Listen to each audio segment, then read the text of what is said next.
Praise the Lord. So, I just wanted to ask one question and start like, is there such thing like a unsuccessful Christian or a successful Christian? இங்க வந்து தோல்வி அடைந்த கிறிஸ்தவர்கள் இல்லை வெற்றி பெற்ற கிறிஸ்தவர்கள் அப்படியான ஒரு காரியம் இருக்கிறதா? I think yes. ஆமா என்று நினைக்கிறேன். For an unsuccessful Christian, ஒரு தோல்வி அடைந்த கிறிஸ்தவன் is someone who made a commitment of his or her life to Christ யாரும் ஒருவர் அவர்களுடைய வாழ்க்கையை இயேசு கிறிஸ்துவுக்கு ஒப்பு கொடுத்தவர்கள் and who sincerely want to walk in the will, plan and purpose of God, உண்மையாகவே தேவனுடைய சித்தத்தின்படி அவருடைய திட்டத்தின்படி நடக்க விரும்புபவர்கள், but never really makes it. ஆனால் அதை செய்யாமல் அது நடப்பதில்லை. But it doesn't happen, but never makes it, அதை செய்யவில்லை. I think such a person we can call as an unsuccessful Christian. அந்த மாதிரி ஒரு நபரை நம்ம வந்து தோல்வி அடைந்த கிறிஸ்தவர்கள் என்று சொல்லலாம். That means they have made a commitment for his or her life, that I give my life to you, hereafter it is you and I want to live for you. அவர்கள் வந்து நான் என்னுடைய வாழ்க்கையை உமக்கு ஒப்பு கொடுக்கிறேன் என்று, உங்களுக்காக வாழ விரும்புகிறேன் என்று ஒப்பு கொடுத்தவர்கள். Might be they have sincere desires to actually walk and according to the will and plan of God. அவர்கள் தேவனுடைய சித்தத்தின்படி திட்டத்தின்படி அவர்களுக்கு நடக்க வேண்டும், உண்மையாகவே நடக்க வேண்டும் என்ற ஆசை இருக்கலாம், but never really walks. ஆனால் அப்படியாக நடக்கவில்லை. I think such a Christian can be said as an unsuccessful Christian. அந்த மாதிரி கிறிஸ்தவர்களை நாம் வந்து தோல்வி அடைந்த கிறிஸ்தவர்கள் என்று சொல்லலாம். Do you know of anyone like this? உங்களுக்கு இந்த மாதிரியான நபரை யாராவது தெரியுமா? Or do you think that you are one among them? இல்லை, நீங்க நினைக்கிறீர்களா நீங்கள் அதில் ஒருவர்? It's always better to ask some questions, இது நல்லது, நாம் எப்பொழுதுமே கேள்வியை கேட்டுக்கொள்வது. The disciples had a really hard time when Jesus asked some questions, அந்த சீஷர்கள் வந்து இயேசு கிறிஸ்து எப்பவுமே அவர்களிடம் கேள்வியை கேட்கும் பொழுது அவர்களுக்கு அது கடினமான. Jesus always asked questions. இயேசு எப்பொழுதுமே கேள்வி கேட்கிறவர். And it was very difficult questions. அதுவும் கஷ்டமான கேள்விகள். But very practical questions. ஆனால் நடைமுறைக்கு உகந்த கேள்விகள். So do you think that you are one among that unsuccessful Christian? நீங்க நினைக்கிறீர்களா அந்த தோல்வி அடைந்த கிறிஸ்தவர்களில் நீங்களும் ஒருவர் என்று? You have committed your life to Christ. நீங்கள் உங்களுடைய வாழ்க்கையை கிறிஸ்துவுக்காக ஒப்பு கொடுத்தீர்கள். And you sincerely want to be the kind of Christian that is being mentioned in the New Testament in the Acts of the Apostles. உண்மையிலேயே அந்த புதிய ஏற்பாட்டுல அப்போஸ்தலர் காலத்துல குறிக்கப்பட்டிருக்கிற அந்த மாதிரியான கிறிஸ்தவர்களா இருக்க வேண்டும் என்று உண்மையிலேயே ஆசைப்படுகிறவர்கள். But the fact is you are really not actually able to walk according to that. ஆனால் உண்மை என்னவென்றால் அந்தபடியாக உங்களால் நடக்க முடியவில்லை. If you are in the situation like this, I believe the Lord will help each one of us today. அந்த மாதிரியான சூழ்நிலையில் நீங்கள் இருந்தீர்கள் என்றால் நான் விசுவாசிக்கிறேன் தேவன் ஒவ்வொருவருக்கும் நமக்கு உதவி செய்வார். But you and me need to know the truth that ஆனால் நீங்களும் நானும் அந்த சத்தியத்தை தெரிந்து கொள்ள வேண்டும். God has made and given all necessary provisions for us to be successful as a Christian. நாம் ஒரு வெற்றியுள்ள கிறிஸ்தவர்களாக இருப்பதற்காக தேவன் எல்லா தேவையான பொருட்களையும் கொடுத்திருக்கிறார்.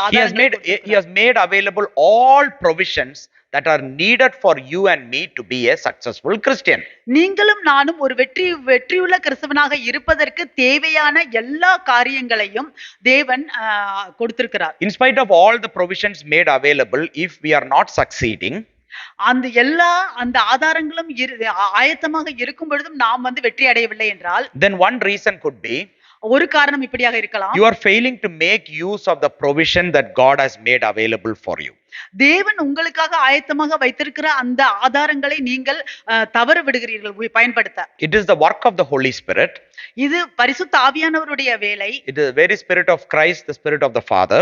அது தேவ ஆவியானவர், கிறிஸ்துவின் ஆவியானவர். To teach us, to counsel us, நமக்கு கற்றுக் கொடுப்பதற்கும் நமக்கு ஆலோசனை சொல்வதற்கும், and to help us connect to the very provisions that God has made available for us to be a successful Christian. அதோடு கூட நாம் ஒரு வெற்றியுள்ள கிறிஸ்தவனாக இருப்பதற்காக தேவன் நமக்காக ஆயத்தமாக வைத்திருக்கிற எல்லா அந்த காரியங்களோடும் நம்மை இணைப்பதற்கும்.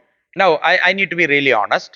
நான் உண்மையாவே சொல்கிறேன். See, there are number of different elements that are needed in us for us to be a successful Christian. நாம் ஒரு வெற்றி சிறந்த கிறிஸ்தவனாக இருப்பதற்கு பல்வேறு விதமான காரியங்கள் நமக்கு தேவையாக இருக்கிறது. நமக்குள்ளாக number of different elements together works in us to make us a successful Christian. நாம் நமக்குள்ளாக பல்வேறு விதமான காரியங்கள் கிரியை செய்ய வேண்டும் நாம் ஒரு வெற்றி சிறந்த கிறிஸ்தவனாக ஆவதற்கு. So that we can be a successful Christian character. அப்பொழுது நாம் ஒரு வெற்றி சிறந்த கிறிஸ்தவ ஒரு அந்த தன்மையில் இருப்போம். So like for example, I'll take an example of baking a cake. ஒரு உதாரணத்துக்கு நம்ம வந்து கேக்க பேக் பண்றதை எடுத்துக்கொள்வோம். Because I believe this will fascinate many, because many would have baked cakes, you know. நான் நினைக்கிறேன் இது எல்லாருக்கும் ஒரு ஆர்வத்தை கொண்டு வரும். ஏன்னா நிறைய பேர் வந்து cake bake You know, when பண்ணியிருக்கீங்க. you're baking a cake, there are lots of essential ingredients. அந்த கேக்க பேக் பண்றதுக்கு நிறைய அவசியமான பொருட்கள் தேவை. But if one of the essential ingredient is missing, ஒரு அவசியமான பொருள் இல்லை என்றால் the cake will not turn out right. அந்த கேக் வந்து நல்லா வராது. I'm not saying about all the decorations you make in that cake, but I'm saying there are essential ingredients. If that is missing, then the cake will not come out right. நான் cake மேல அந்த decorate பண்றத பத்தி சொல்லவில்லை. ஆனால் கேக்க செய்வதற்கு அவசியமான பொருட்கள் அதுல ஒன்று இல்லை என்றால் அது வந்து நல்லா வராது.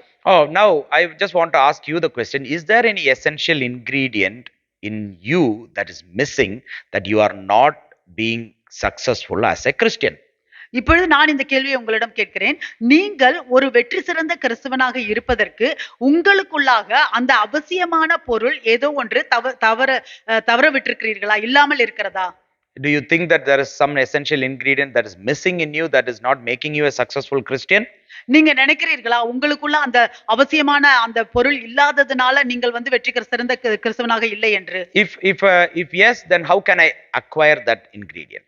அது ஆம் என்றால் எப்படி அந்த பொருளை நீங்கள் பெற்றுக்கொள்வது? Now, what is the special essential, one of the essential ingredients that I want to put forward today is, இன்றைக்கு நான் நமக்கு தேவையான பல தேவையான பொருட்களில் ஒரு பொருளை குறித்து நான் இன்றைக்கு சொல்ல விரும்புகிறேன். Which is one of the most important thing.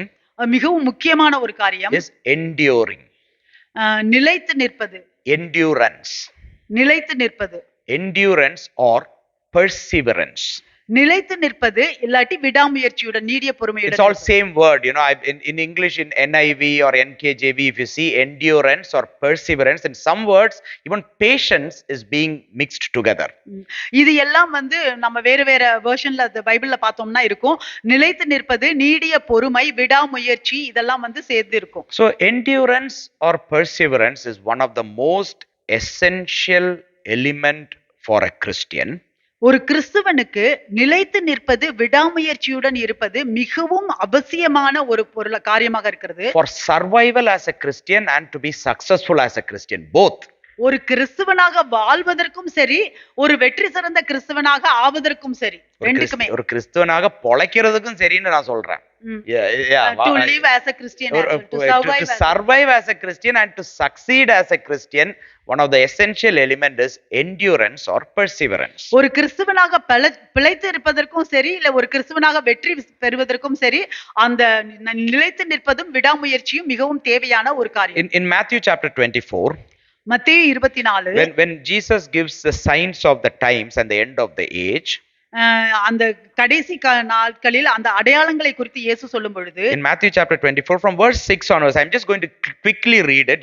You also just quickly read it. You know, it's the main thing I'm going to say is verse 13. But in verse 6 he starts, and you will hear of wars and rumors of war. See that you are not troubled, for all these things must come to pass, but the end is not yet. Verse 6.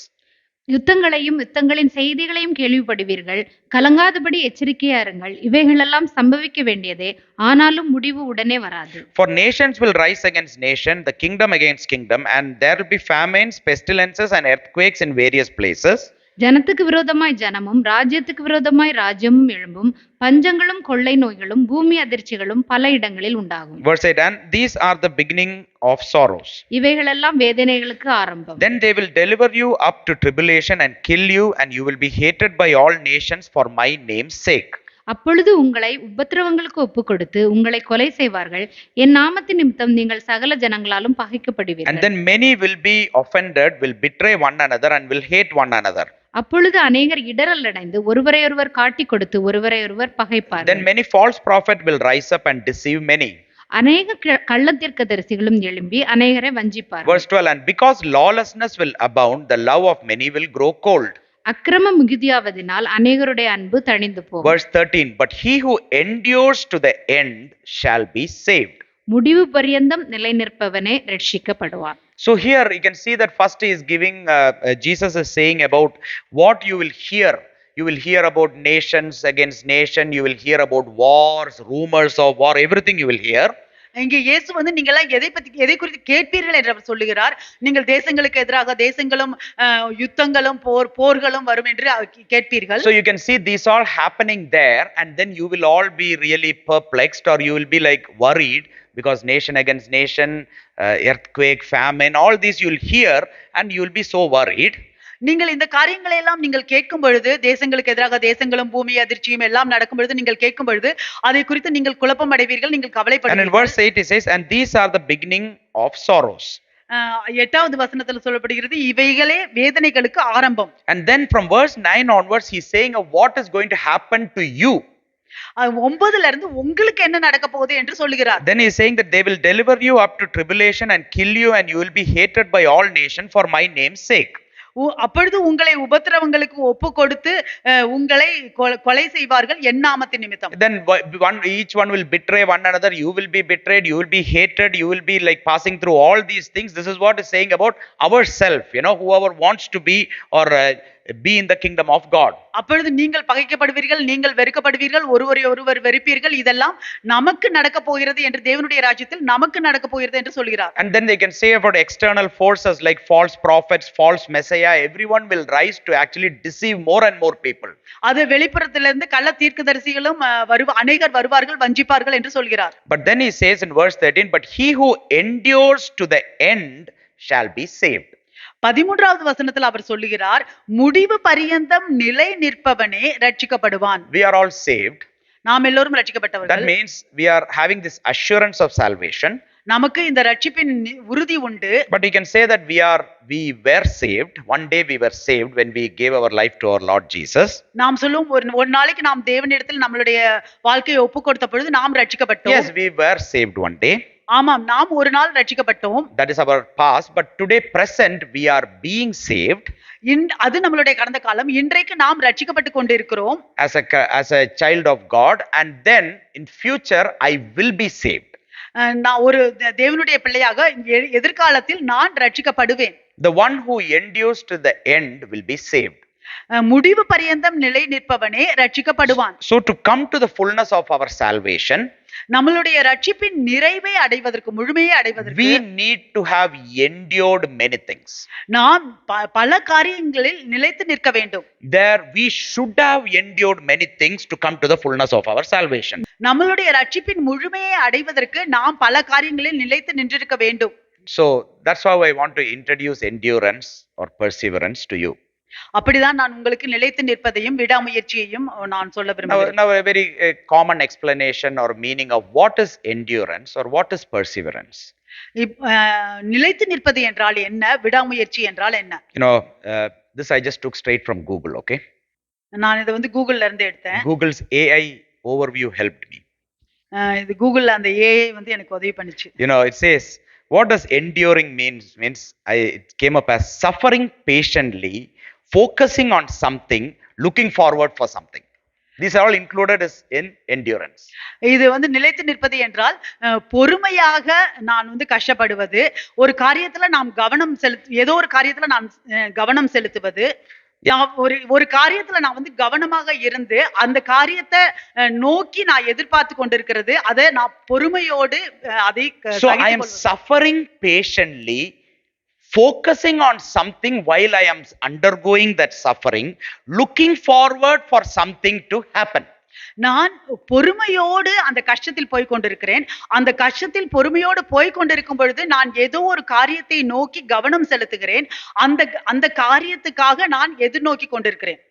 I am looking forward for something to happen, and I am suffering patiently, and I am focusing on something. நான் ஒரு காரியம் நடக்க வேண்டும் என்று அதை நோக்கி எதிர்பார்ப்போடு இருக்கிறேன். அப்பொழுது நான் பொறுமையோடு அதில் அந்த கஷ்டத்தை எல்லாம் எடுத்துக்கொள்கிறேன்.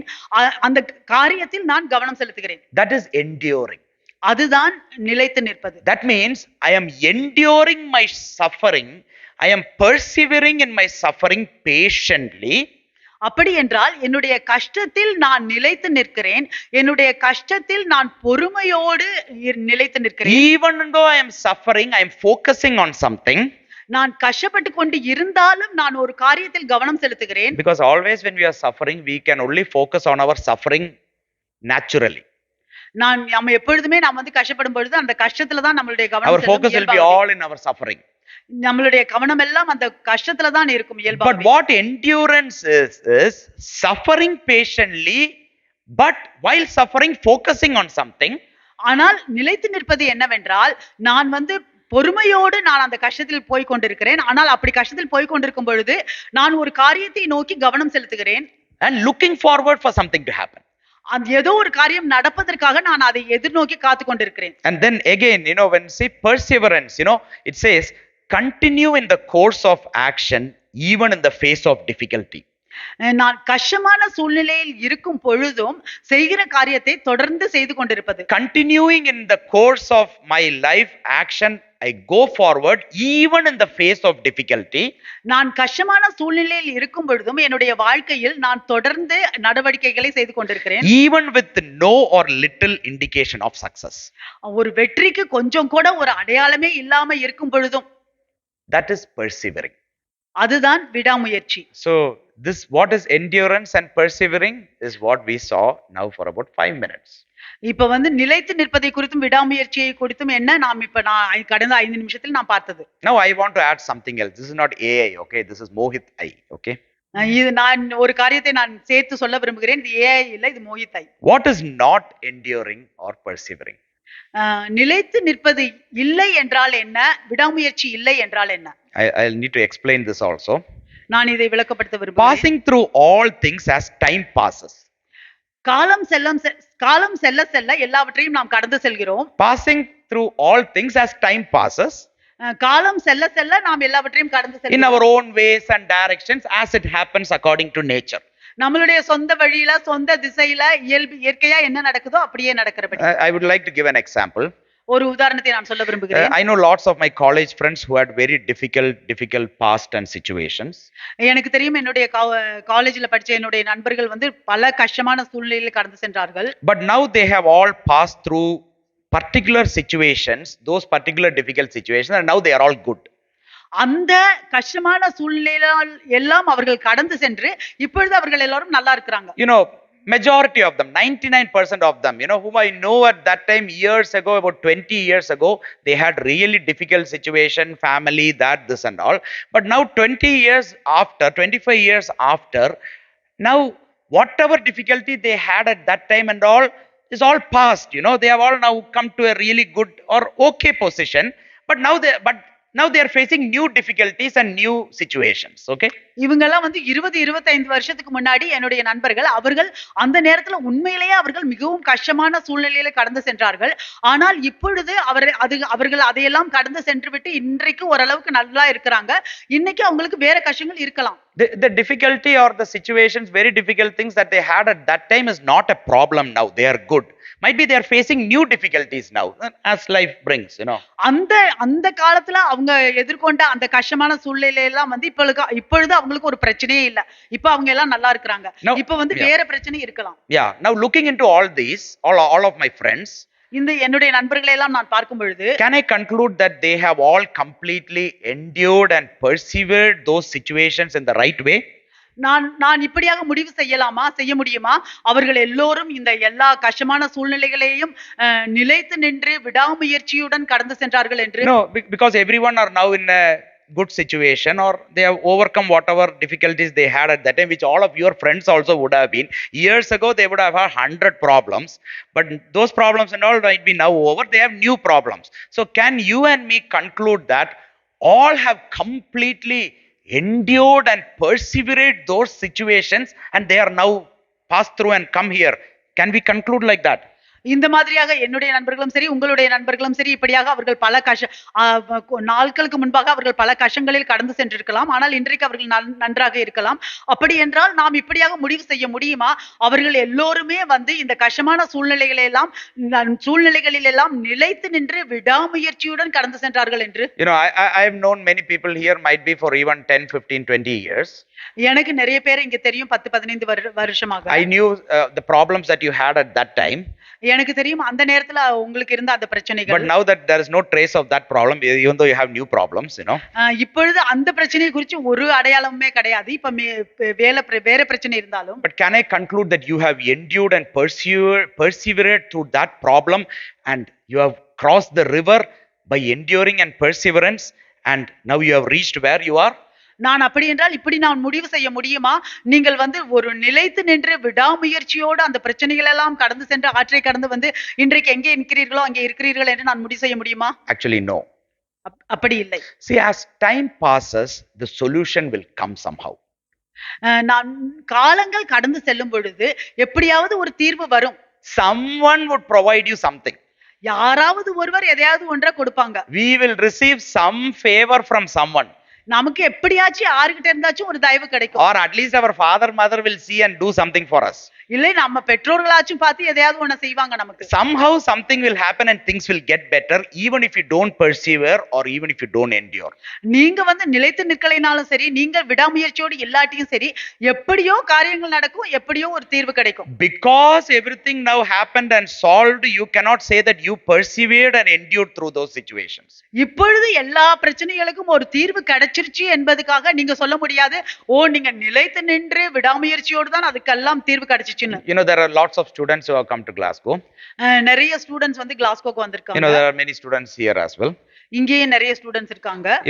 I can assuredly say that even though you are now searching for a professional job, a job in your field or a job which we are studying for, you are all searching for that, and I think you all might be a bit sad or depressed about it, and you are still trying hard. Yes, that's the situation. நீங்க எல்லாரும் உங்களுடைய படிச்ச படிப்புக்கு தகுந்த மாதிரி உங்களுடைய professional லைன்ல நீங்க எல்லாரும் வேலை தேடிட்டு இருக்கீங்க. அது வேலை கிடைக்காதப்போ உங்களுக்கு கொஞ்சம் வருத்தமாக இருக்கலாம். But I can assuredly say that one day you will all get a good job. ஆனால் நான் நிச்சயமாக சொல்ல முடியும் ஒரு நாளைக்கு உங்களுக்கு எல்லாருக்கும் ஒரு நல்ல வேலை கிடைக்கும்னு. But now only I am going to say another thing. இப்பொழுதுதான் நான் இன்னொரு காரியத்தை சொல்ல போறேன். But because you got a good job doesn't actually mean that you endured and got the job which you endured for. உங்களுக்கு நல்ல வேலை கிடைச்சதுனால அந்த நீங்க வந்து அதெல்லாம் நிலைத்து நின்று விடாமுயற்சியோட தான் அந்த வேலையை உங்களுக்கு கிடைச்சிச்சுன்னு நான் சொல்ல முடியாது. This situation all you endured and persevered, and what you endured for and persevered for, that job you got, I will not say. இந்த எல்லா சூழ்நிலைகளையும் நீங்கள் நிலைத்து நின்று விடாமுயற்சியோடு உங்களுக்கு அந்த வேலை கிடைச்சது என்று நான் சொல்ல மாட்டேன். Because I know every student who has gone back from here is in a job now for the past 20 years. இந்த கடந்த 20 வருஷத்துல எல்லா ஸ்டூடண்ட்ஸுமே இங்க இருந்து போனவங்க எல்லாரும் ஒரு நல்ல வேலையில இருக்காங்க. Either they have got a job in their profession or their father and mother has given them money to start a business. அவர்களுக்கு வேலை அவர்களுடைய படிச்ச படிப்புக்கு தகுந்த மாதிரி வேலை கிடைச்சிச்சோ இல்ல அவங்க அப்பா அம்மா அவங்க ஒரு பிசினஸ் பண்றதுக்கு பணம் கொடுத்தாங்க. Or some friend showed some favor to them and they got a job. இல்ல அது ஏதோ ஒரு நண்பர் அவர்களுக்கு ஒரு தயவை பண்ணி அவர்களுக்கு ஒரு வேலை கிடைச்சது. But something happened in everyone's life that everyone are now in some living a job according to which they can live. They can make their living out of the job. எல்லாரும் வந்து எப்படியோ with the family and children also. அவர்களுடைய குடும்பத்தை அவர்களுடைய பிள்ளைகளை நடத்துகிற அளவுக்கு அவர்களுக்கு ஒரு வேலை இருக்குது. அவர்களால பிழைச்சு கொள்ள முடியும். But we cannot conclude that everyone actually endured and persevered through those situations and they received something for which they endured and persevered. We cannot say. ஆனால் நம்ம வந்து சொல்ல முடியாது அவர்கள் அந்த சூழ்நிலைகள்ல நிலைத்து நின்று விடாமுயற்சியோட இருந்துதான் அவர்களுக்கு இன்றைக்கு கிடைத்தது என்று நாம் சொல்ல முடியாது. Because the reward of enduring and persevering in Christ and receiving is different from what the passing of time will give you. ஏனெனில் நமக்கு வந்து கிறிஸ்துவ கிட்ட இருந்து நம்ம நிலைத்து நின்று விடாமுயற்சியோடு இருந்து கிறிஸ்துவிடமிருந்து பெற்றுக்கொள்கிற காரியத்திற்கும் இந்த கடந்து செல்கிற காலத்தின்படி நமக்கு கிடைக்கிற காரியத்துக்கும் வித்தியாசம் உண்டு. Because even if you don't endure or persevere, God is gracious. He will give something that we need at least to survive. ஏனெனில் தேவன் கிருபை உள்ளவராக இருக்கிறார். நீங்கள் நிலைத்து இல்லாட்டாலும் பரவாயில்ல, விடாமுயற்சியோடு இல்லாட்டாலும் பரவாயில்ல, தேவன் ஏதோ ஒன்றை உங்களுக்கு ஆசீர்வதிப்பார். I just want to give an example. நான் ஒரு உதாரணத்தை சொல்ல விரும்புகிறேன். A human body grows as time passes. ஒரு மனித சரீரம் வந்து அது காலம் செல்ல செல்ல அது வளர்கிறது. Irrespective of malnutrition. என்ன வந்து ஒரு ஊட்டச்சத்து இல்லாமல் இருந்தால் கூட பரவாயில்லை, அது வளர்கிறது. Might be still it will grow in height and stature and everything, but might not be according to the full stature, but still it will grow because that person didn't have good food or didn't have this one. Will he stop growing? Still he will grow. As time passes, you can see that he is also growing in age. He will also look mature, but he may not be in the full maturity as what he was supposed to be. அவர் அந்த ஊட்டச்சத்து இல்லாம நல்ல ஒரு nutritions இல்லாமல் கூட அவங்க ஆனா வளர்ந்துகிட்டு தான் இருப்பாங்க. அவங்க வளர்ந்திருப்பாங்க, ஆனா அவங்க முழுமையா வளர்ச்சி அடையாமல் இருப்பாங்க. முழுமையா வளர்ச்சி அடையாமனா நான் சொல்றேன், you all how you grow? Do you all drank milk, honey, pomegranates, strawberries and everything and grew? We ate something that we gave, and here also you are eating something that you have, KFC, McDonald's, that this not eating here, that eating. Somehow you will grow. Time will make you grow. God will somehow not leave you growthless. You will grow somehow. Fine. நீங்க எல்லாரும் என்ன, நீங்க வந்து பொமோகிரானேட்டும் மில்க்கும் ஹனியும் எல்லாம் சாப்பிட்டு தான் வளர்ந்தீங்களா? ஏதோ ஒண்ணு கிடைக்கிறத வச்சுதான், கேஎஃப்சியோ மெக்டானல்டோ ஏதோ ஒண்ணு கிடைக்கிறத வச்சுதான் சாப்பிட்டு வளர்ந்தீங்க. எப்படியோ நம்ம வளர்றோம், தேவன் எப்படியோ நம்மள வளர வைப்பாரு. That is, God is just giving us something, so that we don't die, we don't be malnourished, or we don't suffer. So he gives us something so that now he can reveal more to us, and now we will at least learn to endure and persevere. That is the truth. தேவன் நம்மை வந்து அப்படியே மரித்து போக விட மாட்டார். அவர் எப்படியோ நமக்கு எதையாவது வந்து அவருக்கு நமக்கு கொடுத்து கொண்டுதான் இருப்பார், நம்ம வளருவதற்காக. ஆனால் நாம் அதில் கற்றுக்கொண்டு அதில் நாம் நிலைத்து நின்று விடாமுயற்சியோடு இருக்க வேண்டும். So do you all understand what is not perseverance or endurance? உங்களுக்கு எல்லாம் புரிகிறதா என்ன வந்து நிலைத்து நிற்காமல் இருப்பதும் விடாமுயற்சியோடு இல்லாமல் இருப்பதும்? Because at the end of the day, without enduring and persevering, one day you will receive what you are, according to the time he will just give you something. It may not be what you have received by enduring and persevering, but you will think that, oh, I was so faithful, enduring and persevering through all these times, and God gave me this. No, it is not. Because of the time you didn't endure and persevere, you have to move on in life, so it was given to you just like that. நீங்கள் நிலைத்து நில்லாமல் இருக்கும் பொழுதும் விடாமுயற்சியோடு இல்லாமல் இருக்கும் பொழுதும், ஆனால் உங்களுக்கு தேவையானதை நீங்கள் எப்படியோ பெற்றுக்கொள்வீர்கள். ஆனால் அந்த நேரத்தில், நான் இவ்வளவு தூரம் விசுவாசமா இருந்து நிலைத்து நின்று விடாமுயற்சியோடு இருந்துதான் தேவன் எனக்கு கொடுத்தார் என்று நீங்கள் நினைக்க முடியாது. நீங்கள் ஏனால் அழிந்து போகாமல் இருப்பதற்காக தேவன் அப்படியே உங்களுக்கு ஏதோ கொடுத்தார். விடாமுயற்சியோட இருந்தீங்கன்னா நீங்க நினைக்கலாம், இல்லாட்டி சும்மா எல்லாம் நினைக்க முடியாது. If you are really endured and persevered, you can think like that. If not just like that, you cannot see your success later on and think, I endured and persevered, that's why I am getting success and all. You cannot say. Might be you can come and say a testimony here and others might believe. நீங்க வந்து உண்மையிலேயே விடாமுயற்சியோடு உண்மையிலேயே நிலைத்து நின்றீங்கன்னா நீங்க அப்படி நினைக்கலாம். ஆனா அப்படி இல்லாமல் இருந்துட்டு, நான் நிலைத்து நின்று விடாமுயற்சியோடு தான் எனக்கு கிடைச்சிச்சுன்னு நீங்க வந்து நினைக்க முடியாது. Now there is a need for us to endure and persevere. நாம் நிலைத்து நிற்பதற்கும் விடாமுயற்சியோடு இருப்பதற்கும் நமக்கு தேவை உண்டு. I recognize that a key element in me that is needed is endurance or perseverance. நான் வந்து ஒரு முக்கியமான ஒரு பங்கு, எனக்கு முக்கியமான ஒரு பொருள் எனக்கு வேண்டும் என்று நான் அடையாளம் கண்டுகொள்கிறேன். அது நிலைத்து நிற்பதும் விடாமுயற்சி. For my success in a God given Christian life, I need an endurance and perseverance till the end. நான் என்னுடைய இந்த கிறிஸ்துவ வாழ்க்கையில, தேவன் கொடுத்த இந்த வாழ்க்கையில நான் வெற்றிகரமாக வாழ்வதற்கு, கடைசி முடிவு பரியந்தமும் இருப்பதற்கு எனக்கு நிலைத்து நிற்பதும் விடாமுயற்சியும் வேண்டும். Apostle Paul, when he's saying to the Roman church, now I'm going to come to a couple of verses which I would like to put forward to you that will help you start your life by enduring and persevering. In Romans chapter 5, if you read from verse 1, we can read verse 1 and 2 first. ரோமர் 5வது அதிகாரம் 1-2 அப்போஸ்தலர் பவுல் சொல்லுகிறார். அதை நாம் இப்பொழுது பார்ப்போம். Here Apostle Paul is saying, therefore, having been justified by faith, we have peace with God through our Lord Jesus Christ. Verse 1. இவ்விதமாக நாம் விசுவாசத்தினாலே நீதிமான்களாக்கப்பட்டிருக்கிறபடியால் நம்முடைய கர்த்தராகிய இயேசு கிறிஸ்து மூலமாய் தேவனிடத்தில் சமாதானம் பெற்றிருக்கிறோம். And verse 2, through whom also we have access by faith into his grace, in which we stand and rejoice in hope of the glory. அவர் மூலமாய் நாம் இந்த கிருபையில் பிரவேசிக்கும் ஸ்லாக்கியத்தை விசுவாசத்தினால் பெற்று நிலை கொண்டிருந்து தேவ மகிமை அடைவோம் என்கிற நம்பிக்கையினாலே மேன்மை பாராட்டுகிறோம். So here in this verse 1 and 2, Apostle Paul is giving what is the true position of a Christian. இந்த வசனம் 1லையும் 2லையும் அப்போஸ்தலர் பவுல் ஒரு கிறிஸ்தவனுடைய உண்மையான நிலை என்னவென்று சொல்லுகிறார். If you give your life to your Lord today, this is what is your position today. இன்றைக்கு நீங்கள் தேவனிடத்தில் உங்களுடைய வாழ்க்கையை ஒப்பு கொடுத்தீர்கள் என்றால் உங்களுக்கு இன்றைக்கு இந்த நிலைதான் உங்களுக்கு. From now on, this is your position as well. இந்த நேரத்திலிருந்து இதுதான் உங்களுடைய நிலை. So what is that position in verse 1? அது என்ன நிலை?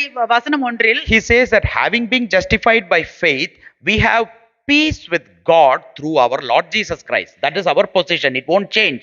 We have peace. We are in a position of peace with God through Jesus Christ. இங்கே அவர் என்ன சொல்கிறார் என்றால், நாம் விசுவாசத்தினால் நீதிமான்களாக்கப்பட்டிருக்கிறபடியால் நம்முடைய கர்த்தராகிய இயேசு கிறிஸ்துவின் மூலமாய் தேவனிடத்தில் சமாதானம் பெற்றிருக்கிறோம். So we are in a position of peace. நாம் இந்த சமாதான நிலையில் இருக்கிறோம்.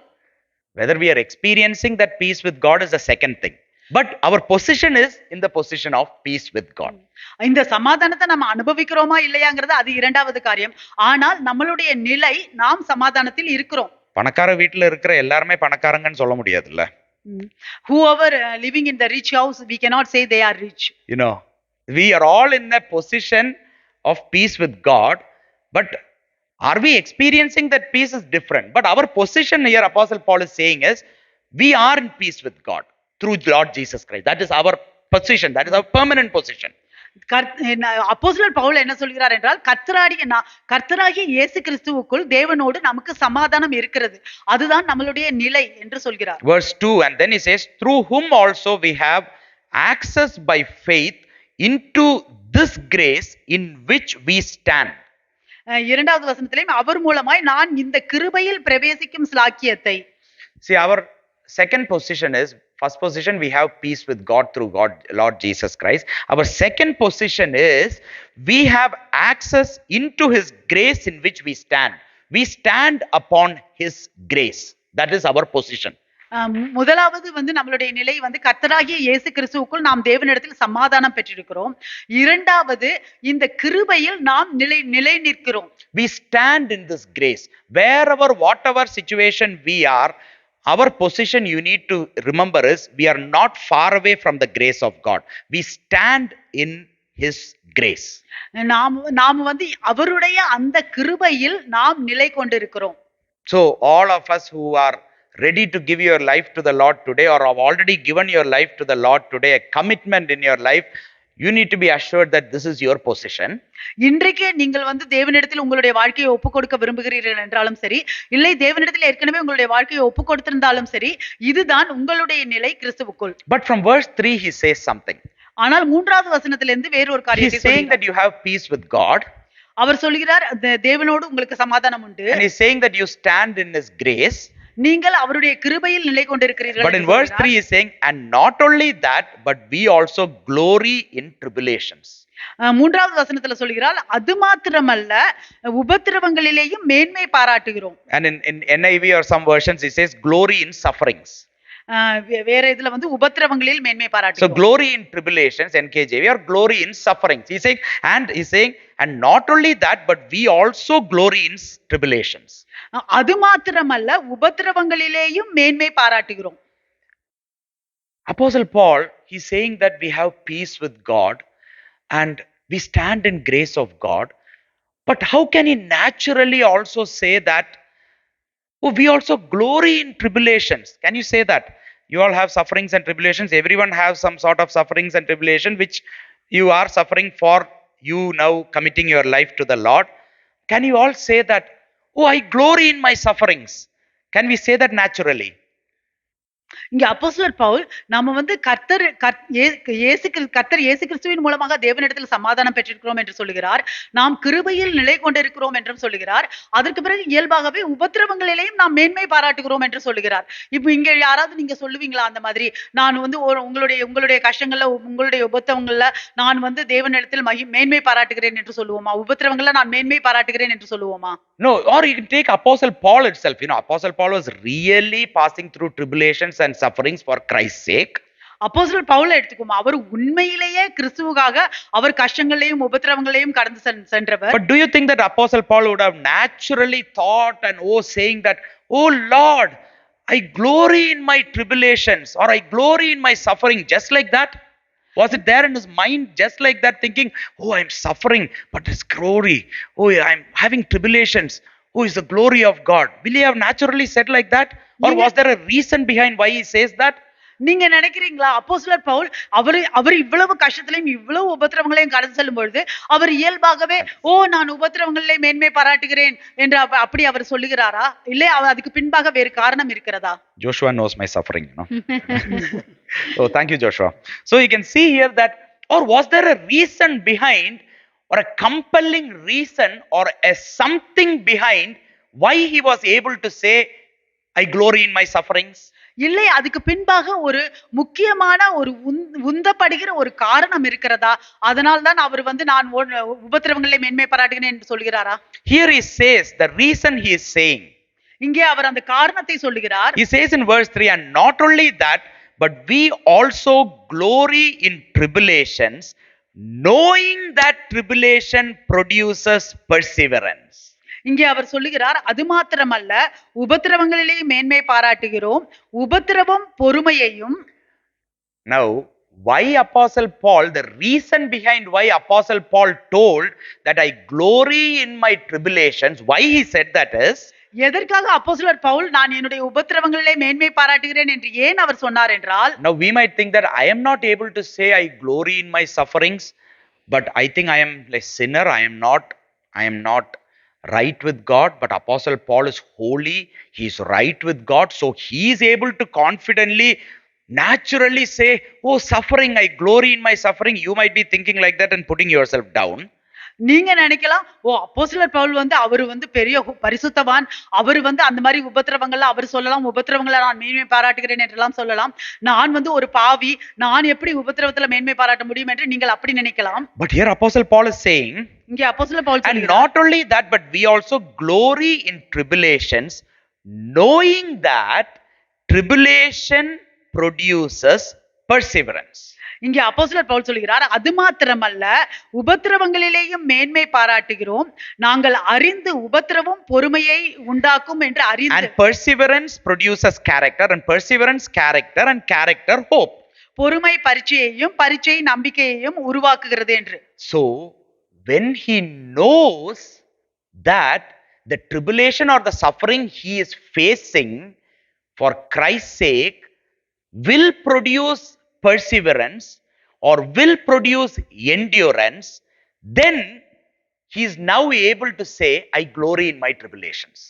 இப்பொழுது அப்போஸ்தலர் பவுல் அவர் கிறிஸ்துவுக்காக படுகிற எல்லா உபத்திரவங்களிலேயும் அவர் அறிந்திருக்கிறார், அந்த உபத்திரவம் பொறுமையை உண்டாக்குகிறது என்று உருவாக்குகிறது என்று.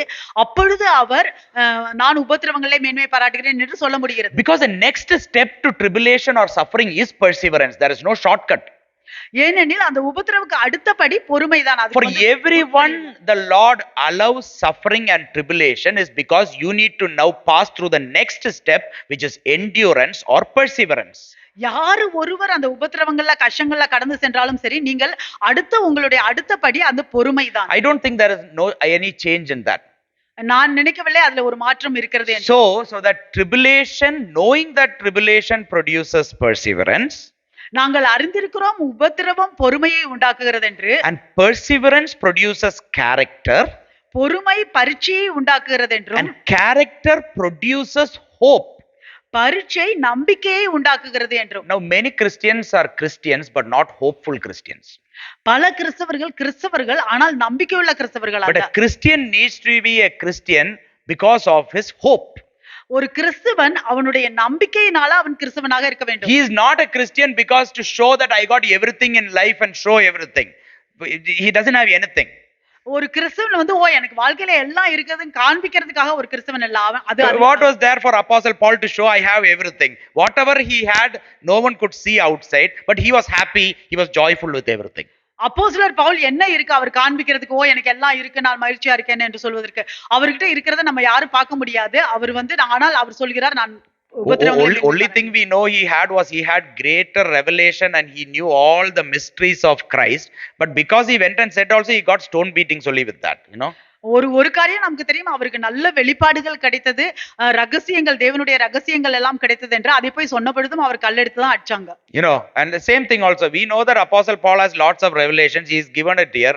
Do you all go home and day and night start reading that revelations? You know, whenever we have a problem, we want some solution, we'll read 2 verses, that's all. Or you'll listen to some verses, might be when pastor or someone preaches. I'm not saying everyone, but I'm saying there might be a pattern, you know. இங்க வந்து நமக்கு தான் தெரியும், இங்க அப்போஸ்தலர் பவுல் வந்து அவருக்கு எல்லா வெளிப்பாடுகளும் கிடைச்சிச்சு, எல்லா ரகசியங்களும் தெரிஞ்சிச்சு, இங்க எல்லாத்தையும் அவர் நமக்கு கொடுத்திருக்கிறார் இந்த வேதத்துல என்று நம்ம வீட்டுல எடுத்துட்டு போய் அதையெல்லாம் நம்ம தியானிக்கிறோமா, இல்லை நமக்கு ஏதாவது ஒரு கஷ்டம் வந்தா மட்டும் அதை எடுத்து நம்ம படிச்சு பார்ப்போம். So here Apostle Paul is now able to confidently say that I glory in my suffering because he knows that the suffering that is going through is the one that is going to produce perseverance. இப்ப அப்போஸ்தலர் பவுல் மிகவும் உறுதியாக அவர் சொல்லுகிறார், உபத்திரவங்கள்ல நான் மேன்மை பாராட்டுகிறேன் என்று. ஏனென்றால் அவர் நன்றாக அறிந்திருக்கிறார் அவர் கடந்து செல்கிற அந்த உபத்திரவங்கள் தான் பொறுமையை உண்டாக்குகிறது. Because Apostle Paul knows the importance of or the need of persevering and enduring. He knows that.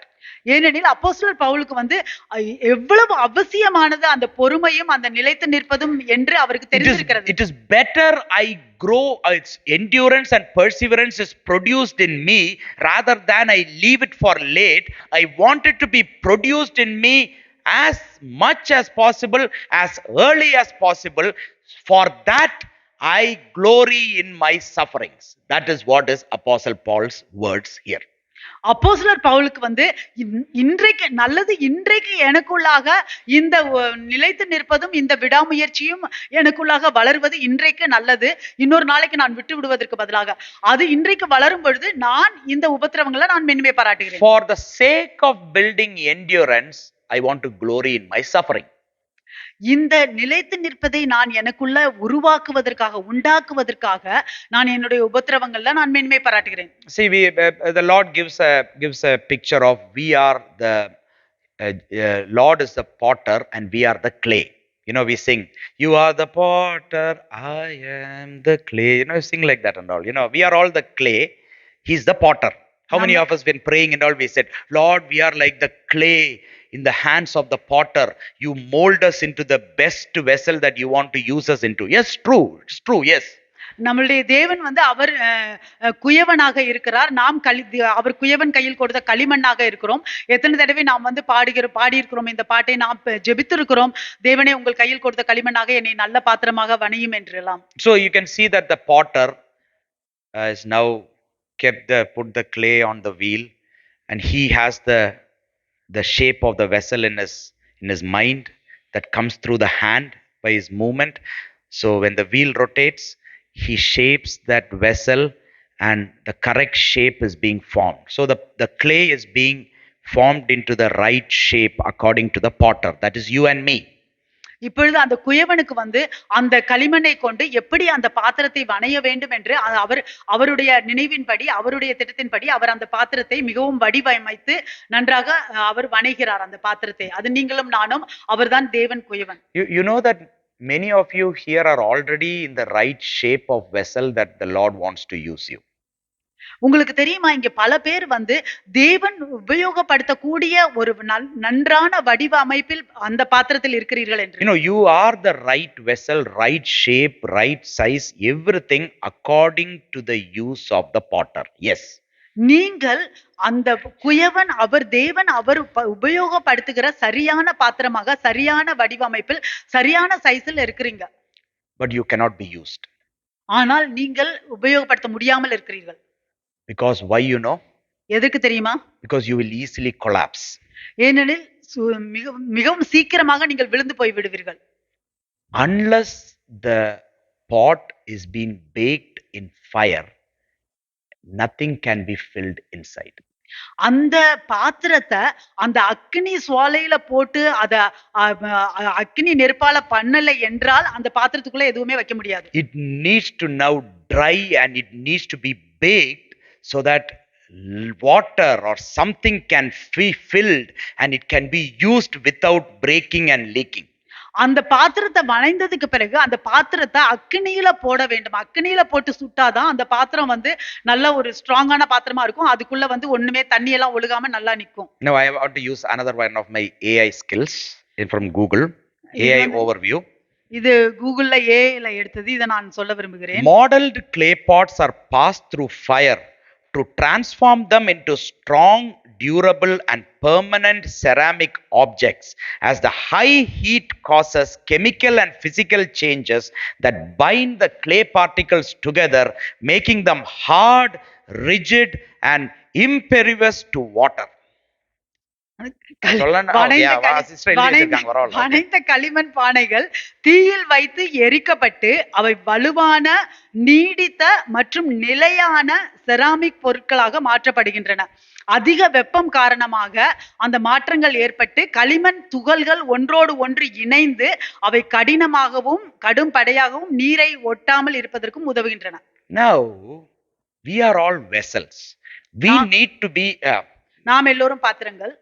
And we need to produce or develop endurance, strength, persevering. For that, he allows tribulations and sufferings. It is like passing through fire. நாம் எல்லோரும் பாத்திரங்கள். நாம் நமக்குள்ளாக அந்த நிலைத்து நிற்பதையும் விடாமுயற்சியையும் உண்டாக்க வேண்டும். அதை உண்டாக்குவதற்காக தான் இந்த நமக்கு உபத்திரவங்களை நாம் கடந்து செல்கிறது வந்து அது அக்கினியிலே கடந்து செல்கிறது போல. That's why Apostle Paul was saying, I glory in my tribulations. அதனால்தான் அப்போஸ்தலர் பவுல் சொல்லுகிறார், நான் என்னுடைய உபத்திரவங்களிலே நான் மேன்மை பாராட்டுகிறேன். One thing started to become a bit easier in Apostle Paul's life is when endurance was produced in him. Then from there onwards his character was produced, and from there onwards hope was produced, and the hope didn't disappoint him. அப்போஸ்தலர் பவுலுக்கு அவருடைய வாழ்க்கையில வந்து இந்த கஷ்டங்கள்ல எல்லாம் எது அவருக்கு சுலபமாக இருந்தது என்றால், அவர் இந்த கஷ்டங்களில் எல்லாம் அவருக்கு அந்த நிலைத்து நிற்பது அது உண்டாக்கப்பட்டது. அதன் மூலமாக அவருக்கு பரீட்சை உண்டாக்கப்பட்டது. அதன் மூலமாக அவருக்கு நம்பிக்கை வந்தது. Now I would like to just put forward a question. நான் ஒரு கேள்வியை உங்களுக்கு போட விரும்புகிறேன். We are this clay pot designed and fashioned by God the potter, and we are there. நாம் எல்லோரும் வந்து தேவனால வணையப்பட்ட பாத்திரங்கள். நாம் இங்கே இருக்கிறோம். Why should our pot be strengthened? Why should our pot be hardened? Why should our pot gain strength? What is going to be poured into that pot that is of so importance that your pot needs to be really strong? You need to be strong. What is it? நான் எதற்காக நம்முடைய இந்த பாத்திரம் வந்து நல்ல பலமாக இருக்க வேண்டும், பலனுள்ளதாக இருக்க வேண்டும்? எதற்காக இந்த பாத்திரம் வலுவுள்ளதாக இருக்க வேண்டும்? அது அதை உள்ளே ஊற்றுவதற்காக அது வந்து நல்ல கனமான பாத்திரமாக இருக்க வேண்டும்.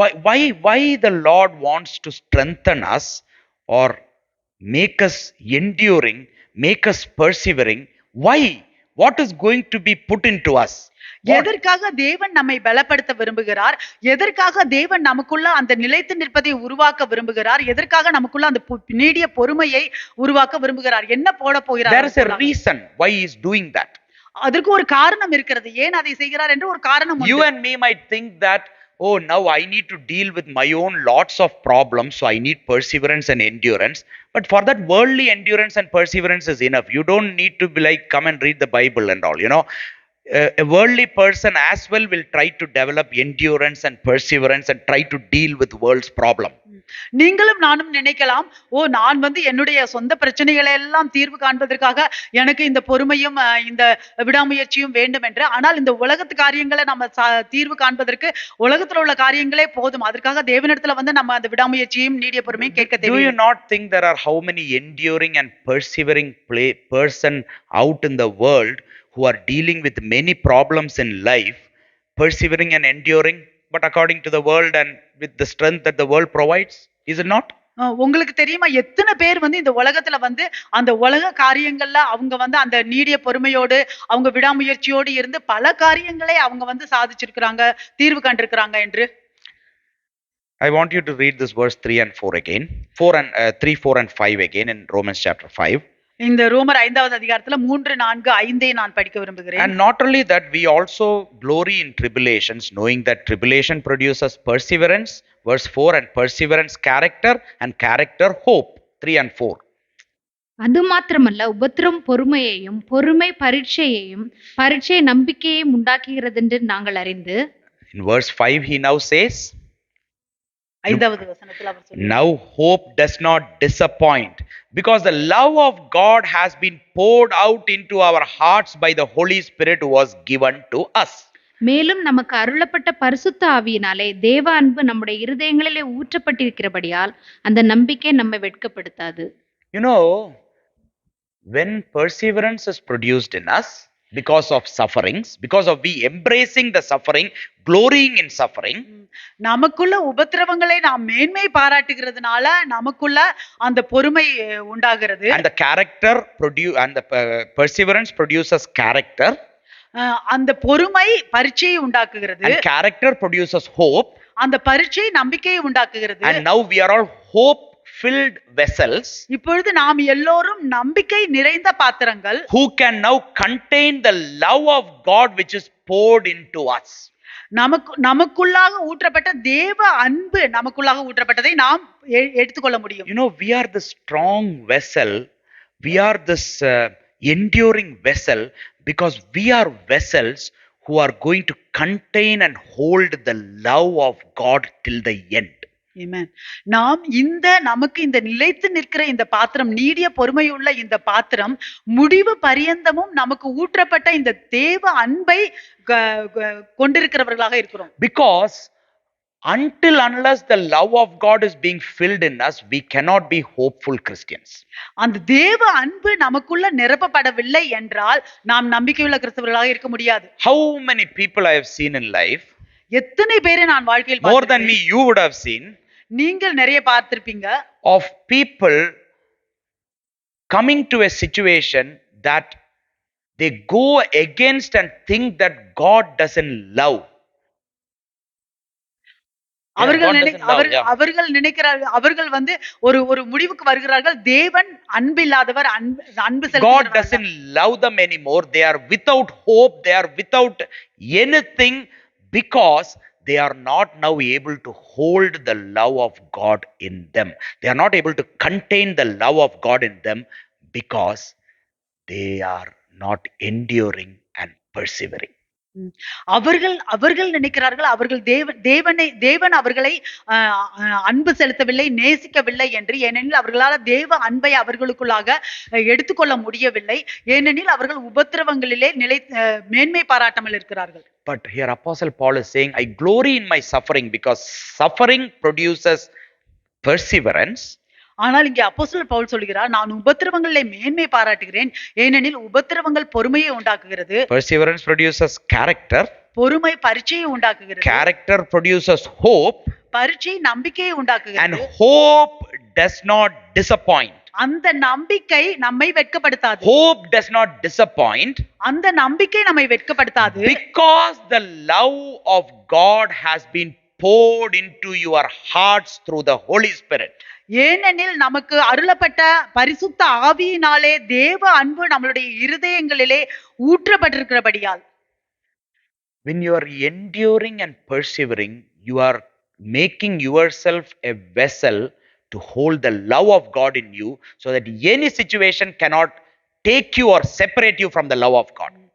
நீங்கள் அந்த நிலைத்து நிற்பதிலையும் விடாமுயற்சியிலையும் உங்களுக்குள்ள அது உண்டாக்கப்படும் போது, உருவாக்கப்படும் பொழுது, நீங்கள் தேவ அன்பை பெற்றுக்கொள்கிறவர்களாக, அதை ஏற்றுக்கொள்கிறவர்களாக இருக்கிறீர்கள்.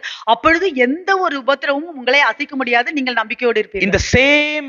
the same tone, James is saying in the letter, epistle of James in James chapter 1, the same tone, just like how Apostle Paul is saying, the same way he's saying in James chapter 1.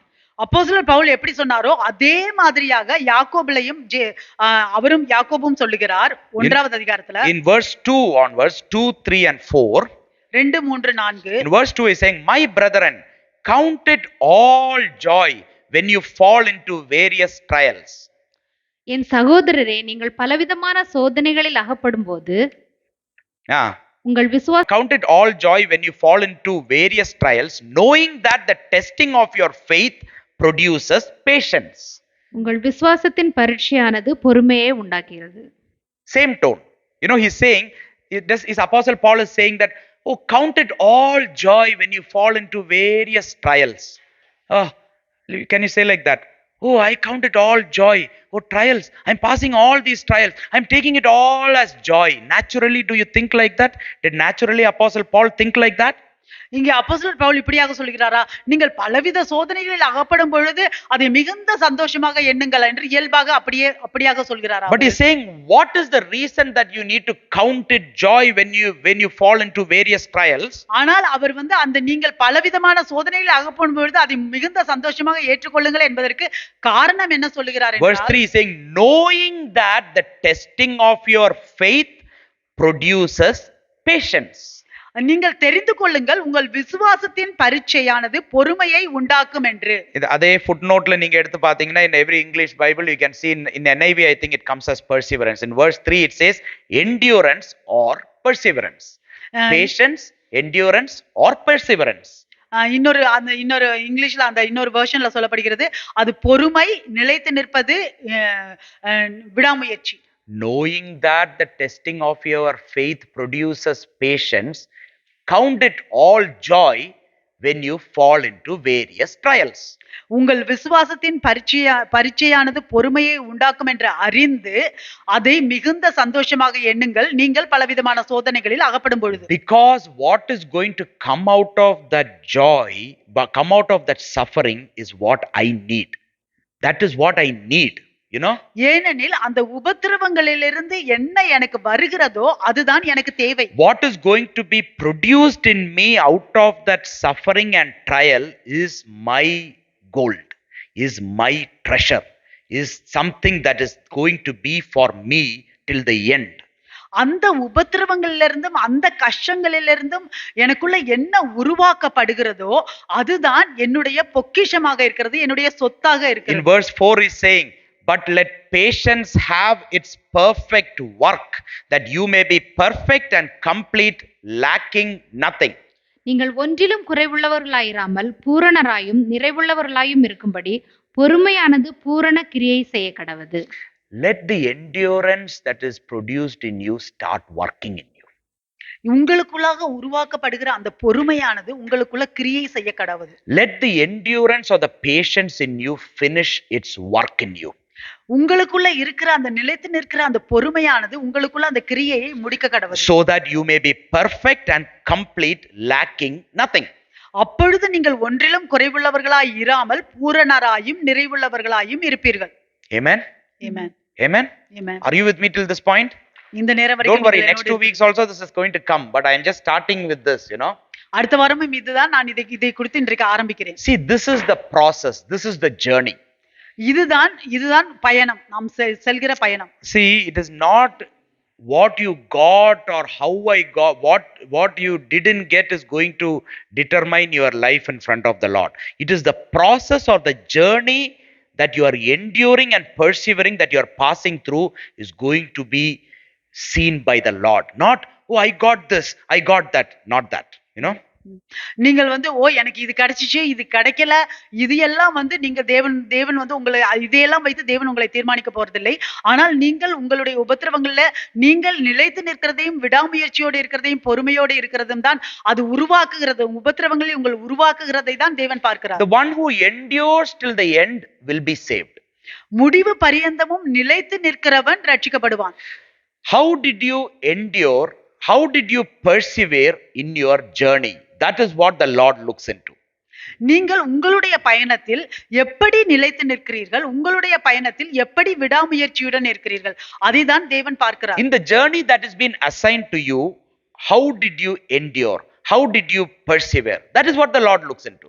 உங்களுக்காக நியமிக்கப்பட்ட அந்த பயணத்தில் நீங்கள் எப்படி பொறுமையோடு இருக்கிறீர்கள், எப்படி நிலைத்து நிற்கிறீர்கள், அதைதான் தேவன் பார்க்கிறார். Did you grow and mature in your journey by enduring? உங்களுடைய அந்த பயணத்தில் நீங்கள் முதிர்ச்சி அடைகிறவர்களாக வளருகிறீர்களா நிலைத்து நின்று? Is my life like a vessel that has been baked in the fire? என்னுடைய வாழ்க்கை அந்த அக்னி சுவாலையில போடப்பட்ட அந்த பாத்திரம் போல இருக்கிறதா? Do we have real strength and stability to contain what God puts into us? Is very love. அந்த தேவன் நமக்குள்ளாக போடப்படுகிற அந்த தேவனுடைய அன்பை நாம் பெற்றுக்கொள்கிற தாங்கிக் கொள்கிற அந்த வலுவான பாத்திரமாக இருக்கிறோமா? And we have the perfect example in Jesus. நமக்கு ஒரு சரியான பூரணமான ஒரு உதாரணம் இயேசு கிறிஸ்துவுக்குள் நமக்கு In இருக்கிறது. Hebrews chapter 12 he says, in verse 2 he says, in Hebrews chapter 12 and verse 2, எபிரேயர் 12:2 அவர் சொல்லுகிறார், looking unto Jesus the author and finisher of our faith, who for the joy that was set before him endured the cross, despising the shame, and has sat down at the right hand of the throne of God. விசுவாசத்தை துவக்குகிறவரும் முடிக்கிறவருமாய் இருக்கிற இயேசுவை நோக்கி நமக்கு நியமித்திருக்கிற ஓட்டத்திலே பொறுமையோடு ஓட கடவும். அவர் தமக்கு முன் வைத்திருந்த சந்தோஷத்தின் பொருட்டு அவமானத்தை எண்ணாமல் சிலுவையை சகித்து தேவனுடைய சிங்காசனத்தின் வலது பாரிசத்தில் வீற்றிருக்கிறார். So he is saying, look unto Jesus, the pioneer and perfecter of our faith. அவர் சொல்லுகிறார், விசுவாசத்தை துவக்குகிறவரும் முடிக்கிறவருமா இருக்கிற இயேசுவை நோக்கி பாருங்கள். Who for the joy that was set before him அவருக்கு முன்பாக வைத்திருக்கிற அந்த சந்தோஷத்தின் பொருட்டு endured the cross.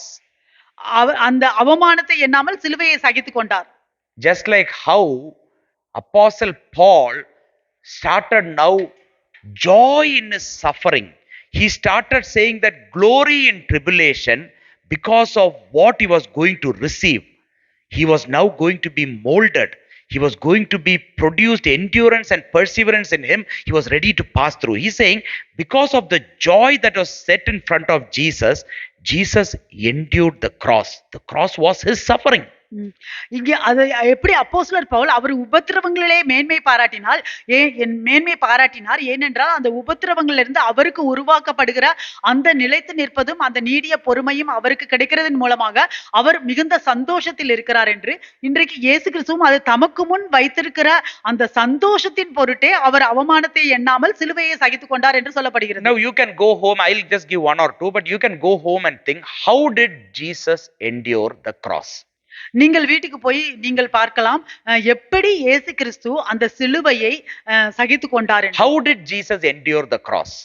எப்படி இயேசு கிறிஸ்து அந்த சிலுவையை சகித்துக் கொண்டார்? And how do we endure? எப்படி நாம் சகித்துக் கொள்கிறோம்? I'll just put one or two directions that you can think.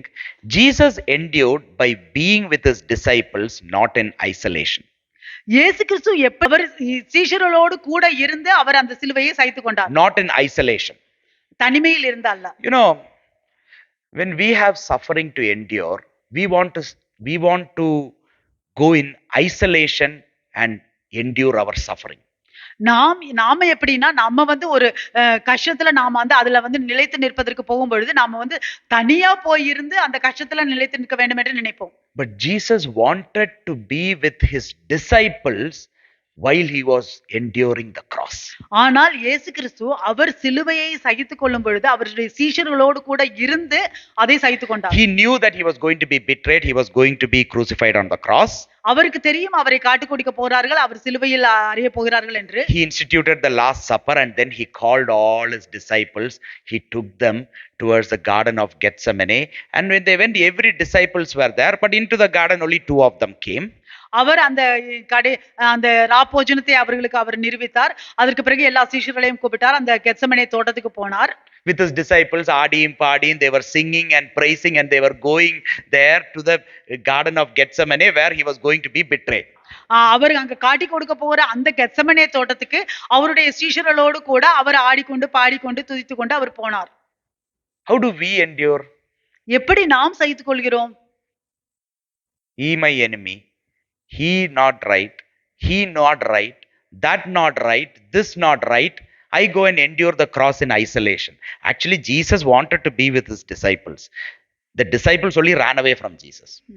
இப்ப நம்ம எப்படி சகித்துக் கொள்கிறோம்? நாம் அவங்க என்னுடைய எதிரி, இவங்க எனக்கு பிடிக்காது, அவங்க என்னுடைய எதிரி, நான் போய் தனியா இருந்து நான் சிலுவை நான் சகித்துக் கொள்கிறேன் என்று சொல்லுவோம்.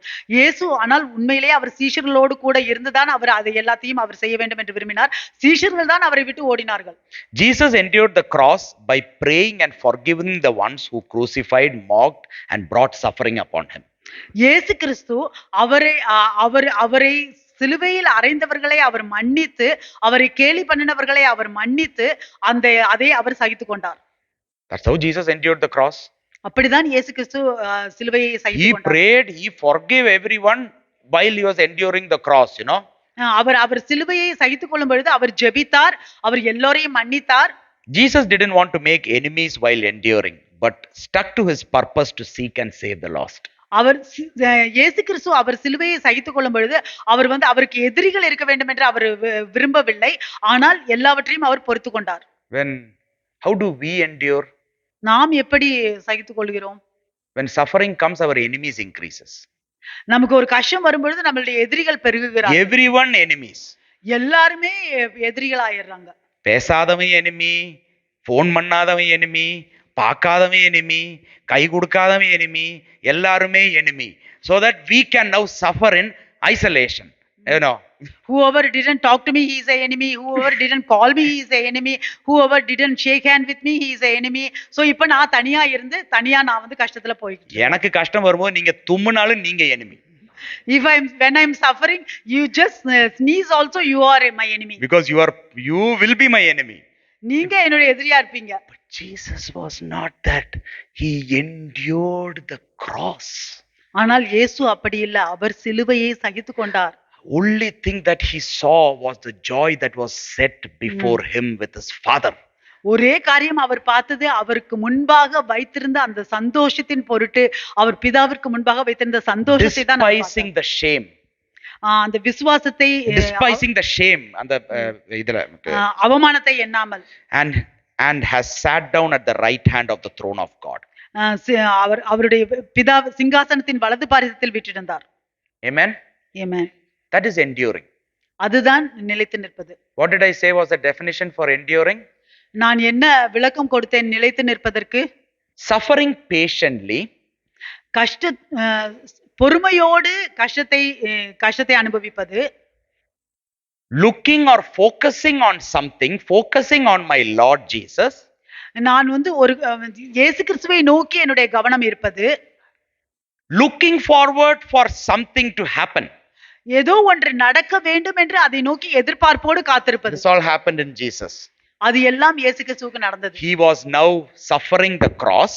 அவர் அந்த சிலுவையில் அந்த நேரத்தில் அவர் சகித்துக் கொண்டிருக்கிறார். Who was looking unto the joy that was set before him. He was focusing on the Father, looking unto the joy that was set before him. அவருக்கு முன்பாக வைத்திருந்த அந்த சந்தோஷத்தின் பொருட்டை அவர் பார்க்கிறார். அவர் தேவ பிதாவை அவர் பார்க்கிறார். Looking forward that he is now going to be seated at the right hand of the Father. அவர் அந்த பிதாவின் வலது பாரிசத்தில் அமர போகிறார் என்பதை எதிர்பார்ப்போடு காத்துக் கொண்டிருக்கிறார். Because he was looking forward for that to happen, and that happened. அது நடக்க வேண்டும் என்று அவர் எதிர்பார்ப்போடு இருந்தார், அது நடந்தது. This is what is the importance of enduring and persevering through these situations and sufferings in our life. இதுதான் நம்மளுடைய வாழ்க்கையில எல்லா இந்த கஷ்டமான சூழ்நிலைகளிலும் சரி, கஷ்டங்களிலேயும் சரி, நிலைத்து நிற்பதும் விடாமுயற்சியோடு இருப்பதும். Now I just want to just ask you to confess and just pray one thing. இந்த நேரத்துல நீங்கள் அறிக்கையிட்டு ஜெபிக்க வேண்டும் ஒரு காரியத்திற்கு நான் விரும்புகிறேன். How can you achieve, or what can be one step that I can say that you can achieve this endurance or perseverance? What is that one practical step I can give? என்ன ஒரு நடைமுறைக்கு உகந்த ஒரு step நான் சொல்ல முடியும் நீங்க இந்த நிலைத்து நிற்பதற்கும் பொறுமையை உண்டாக்குவதற்கும் உங்களுக்குள்ளாக? without reservation, ஒரு ரிசர்வேஷனுமே இல்லாம, unconditionally ஒரு கண்டிஷனுமே இல்லாம commit your life to the Lord. தேவனிடத்துல உங்களுடைய வாழ்க்கையை ஒப்பு கொடுங்கள். Make a firm commitment to the Lord. தேவனுக்கு ஒரு முடிவான ஒரு ஒப்பு கொடுத்தலை கொடுங்கள். Unconditionally commit to the Lord. ஒரு கண்டிஷனுமே ஒரு நிபந்தனையுமே இல்லாமல் ஒப்பு கொடுங்கள். Don't think or say that, Lord, you are going to give me a new life, Lord. I know that I am submitting my life to the Lord. That is conditional. ஓ தேவனே, எனக்கு தெரியும், எனக்கு ஒரு புது வாழ்க்கையை கொடுக்க போயிருங்க, நான் ஒப்பு கொடுக்கிறேன். அது ஒரு நிபந்தனையோட ஒப்பு Lord, கொடுக்கிறேன். I know that everything I desire you are going to fulfill. I submit my life to the Lord. Even though we are not saying it, we have a condition in our mind. We have a condition within us. தேவனே, எனக்கு உள்ள வாஞ்சியெல்லாம் நீங்க நிறைவேற்ற போறீங்கன்னு எனக்கு தெரியும். அது நாம் சொல்லலைனாலும் நம்ம அது ஒரு நிபந்தனையை நாம் வைக்கிறோம். Or many of them who would have accepted the Lord Jesus Christ, they would have told that today you commit your life to the Lord, all the desires of your heart God will fulfill. That's why you have committed your life to the Lord. இன்றைக்கு நிறைய பேர் இங்க நம்ம தேவனிடத்துல ஒப்பு கொடுத்தவர்கள், நம்மளுடைய வாழ்க்கையை ஒப்பு கொடுத்தவர்களிடம் அவர்கள் சொல்லி இருக்கலாம், ஓ நீங்க இன்றைக்கு உங்களுடைய வாழ்க்கையை ஒப்பு கொடுங்கள், உங்களுடைய வாஞ்சையெல்லாம் உங்களுடைய ஆசையெல்லாம் நிறைவேற்றப்படும் என்று, அதனால நீங்கள் ஒப்பு கொடுத்திருக்கலாம். And today you might be sitting and thinking, nothing of my desire is fulfilled. I am also calling Jesus, Jesus and sitting here. நீங்க இன்னைக்கு நினைக்கலாம், இங்க உட்கார்ந்துகிட்டு நானும் இயேசு இயேசு இயேசு என்று கூப்பிட்டு கொண்டுதான் இருக்கிறேன், என்னுடைய ஒரு ஆசை கூட நிறைவேறவில்லை. You might be thinking like that. நீங்க அந்த மாதிரியா நினைக்கலாம். You know, you came to the Lord in a condition. நீங்க தேவனிடத்துல ஒரு நிபந்தனையோட வந்திருக்கீங்க. Till that condition is being met, you don't want to commit yourself to the Lord, or you're doing something for that condition only. அந்த நிபந்தனை உங்களுடைய வாழ்க்கையில அது நிறைவேறுகிற வரைக்கும் நீங்கள் உங்களுடைய வாழ்க்கையை நீங்க தேவனுக்கு ஒப்பு கொடுக்க விரும்பவில்லை. அந்த நிபந்தனைக்காக தான் நீங்கள் காத்து கொண்டிருக்கிறீர்கள். But now you are going to do something different. இன்றைக்கு நீங்கள் வித்தியாசமாக ஒன்றை செய்ய போகிறீர்கள். Submit to the Lord unconditionally and see what he'll do. நீங்கள் ஒரு நிபந்தனையுமே இல்லாம தேவனிடத்துல ஒப்பு கொடுங்க. நீங்க பாருங்க, make a firm commitment to the Lord, saying unconditionally, in spite of anything or whatever, I submit myself to you, I give my life to you. ஒரு முடிவாக நான் தேவனே, என்ன நடந்தாலும் சரி, நான் என்னுடைய வாழ்க்கையை நான் உங்களுக்கு ஒப்பு கொடுக்கிறேன், என்னுடைய வாழ்க்கையை ஒப்பு கொடுக்கிறேன் என்று சொல்லி பாருங்கள். And then see what the Lord wants to do through you and in your life. அப்புறம் பிறகு பாருங்கள், தேவன் உங்கள் மூலமாக உங்களுடைய வாழ்க்கையிலும் தேவன் என்ன செய்ய விரும்புகிறார். You would be surprised to see that your heart's desire was nothing. You know, there was something much more greater that you have been missing because of your condition. அப்பொழுது உங்களுக்கு ஆச்சரியமா இருக்கும், உங்களுடைய ஆசையெல்லாம் ஒண்ணுமே இல்லைன்னு. ஏன்னா தேவன் பெரிய காரியத்தை உங்களுக்காக வைத்திருப்பார். This is the first step for you into enduring. இதுதான் நிலைத்து நிற்பதற்கு முதல் படி உங்களுடைய வாழ்க்கையில. Let's all just be seated today, but there is only one commitment. Or if you want to stand up, you can stand up. Or if you're standing, everyone stand up. Don't embarrass anyone else. So, you want to stand up or sit down? Stand up. Stand up, huh? Oh, sister, கால்லாம் வலிக்குதா? Okay, கொஞ்சம் எழுந்திருச்சுக்கோங்க, பரவாயில்ல. எல்லாரும் எழுந்து நிப்போம். So you're just going to say one thing. If you want to make a commitment today, you might have given your life to the Lord years ago. That's all I'm not asking now. But if you want to commit to the Lord today, unconditionally, Lord, whatever happens, whoever comes, whoever goes, whatever happens, Lord, I want to commit my life to you. This is your commitment. This is what you are signing up to today. And you can see how the Lord will guide you according to his commitment towards you. That is what you are going to see. Why don't you I'll just lift the name of the Lord on high today. I'll just praise and worship, and today you just make the commitment to the Lord. You can lift up your voice, lift up your hands, and you can make the commitment. Lord, we just want to thank you, Lord. We just want to praise you. We just want to glorify your wonderful name. As your dear children are making an unconditional commitment to you today, Lord.